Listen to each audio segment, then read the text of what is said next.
So welcome back everyone, it is Crazy Welder, and in today's video I'm going to be going over one of my LAN rigs which, I haven't posted an update about for quite some time, and I just kind of wanted to go over that as much as possible so that you can kind of have an idea of what's been going on with it, what I've been doing.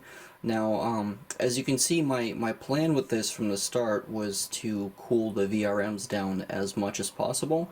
So you can actually see that I have Heatkiller blocks, which are fully copper, on both the north bridge, the south bridge, and also the actual motherboard VRMs are being cooled down by the Heatkiller Waterblocks. Now, I had originally been trying to find an actual water block for this specific motherboard online. Unfortunately, I pretty much came up empty.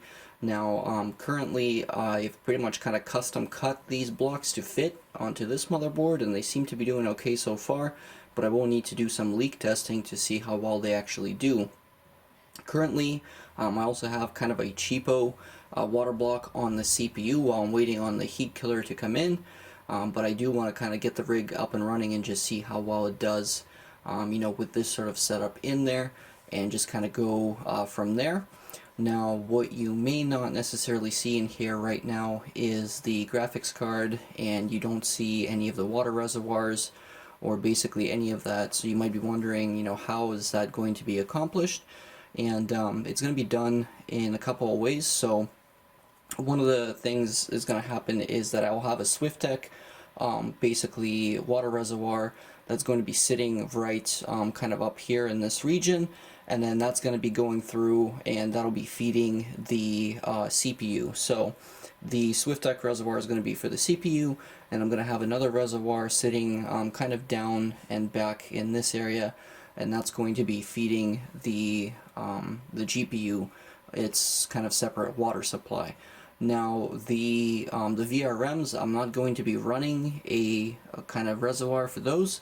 Instead, I'm just going to be doing sort of a custom loop that I'll pre-fill and just kind of let that be, and I'll have a drain valve in there just in case I do need to change the fluids. And there's going to be a cooler that's going to be sitting outside of the case right there for the VRMs separately. So basically, a separate cooler for GPU, CPU, as well as the VRMs. The VRMs on this motherboard don't get ridiculously hot, but they do get pretty toasty, so they will have a separate cooler for that reason. And hopefully I'll also be able to push this rig a little bit in terms of the CPU power, but that's honestly going to depend quite a bit on how much kind of headroom I have left with this 800 watt power supply. Because the GPU that's going to be in this is going to be my VEGA GPU, and so that draws quite a bit of power because it's the liquid cooled version, which has the LC BIOS on there, so it does have a tendency to kind of pull quite a bit from the PSU. I believe the last PSU I had in my other PC was a 750 watt, and that struggled to keep up with the VEGA GPU that was in there. And that was with a fairly efficient 2700X Ryzen CPU in the case.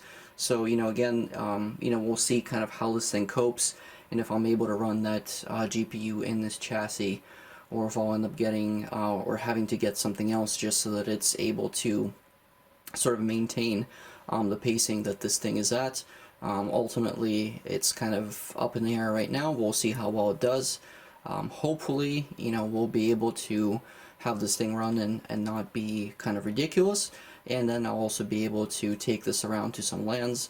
I still need to get a couple more 90-degree fittings to kind of complete the build.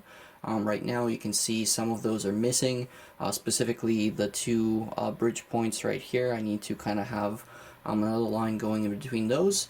But once that is complete, I'll be able to do some leak testing on this, and then ultimately we'll go from there as far as whether or not this thing is going to be kind of worthy to start doing some overclocking on the CPU, and if I'm able to kind of maintain good temperatures across the board.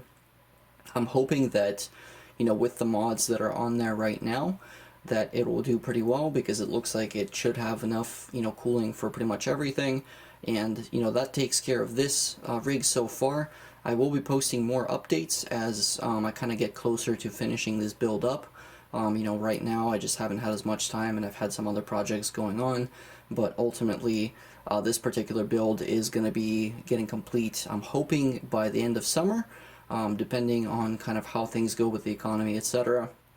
But I'm slowly getting additional parts for it, and I should have some good specs for you guys and some benchmarks once I'm done. So stick around until the next video, and I'll see you folks next time.